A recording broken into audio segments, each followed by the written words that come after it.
દયા એક નાની ગામની છોકરી હતી. તેની આંખોમાં એવી અજવાળ હતી જે મનોરંજન અને સુખની છાંટ આપી રહી હતી. ગામમાં તે ખૂબ પ્રિય અને સન્માનિત હતી. પરંતુ એના હૃદયમાં એક એવું ખાલીપું હતું જે ક્યાંક એની લાગણીઓનો સાચો પ્રેમ શોધી રહ્યું હતું. એક દિવસ ગામમાં એક નવો છોકરો આવ્યો, પકીરો નામ. પકીરો ગામમાં નવા સરકારી અધિકારી તરીકે કામ કરવા આવ્યો હતો.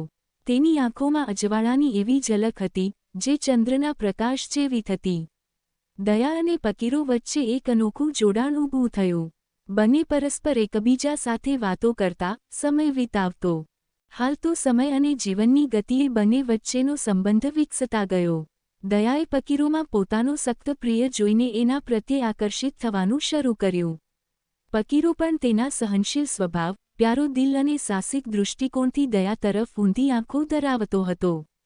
એક દિવસ પકીરો પોતાના હૃદયના અર્થો દયાને કહેવા માટે તૈયાર થયો. દયા, એ હળવા અવાજમાં કહ્યું, હું જાણું છું કે હું અહીં બહુ નવો છું, પણ મેં તમારા હૃદયમાં એક એવી જગ્યા શોધી છે જ્યાં મારું દિલ રહેવું ઈચ્છે છે. શું તમારે મારા જેવો સાથ આપવાનો મન છે?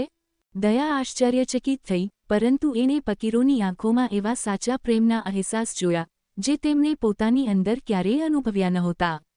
હા, દયાએ મૃદુ શબ્દોમાં કહ્યું, હું પણ તમારી સાથે તે મુસાફરી પર જવા માટે તૈયાર છું. અને આ રીતે દયા અને પકીરોનું પ્રેમ સફર શરૂ થયું. ગામમાં સઘન સ્નેહ અને સહકારનો આવાસ થયો. તેઓના વચ્ચેનો સંબંધ માત્ર એક પ્રતીક બની રહ્યો જે પ્રેમ, સમજણ અને સહનશીલતાનો એક સંપૂર્ણ સાક્ષાત્કાર હતો. સ્ટોરી સાંભળવા માટે ચેનલને સબસ્ક્રાઇબ મિત્રો. ધન્યવાદ.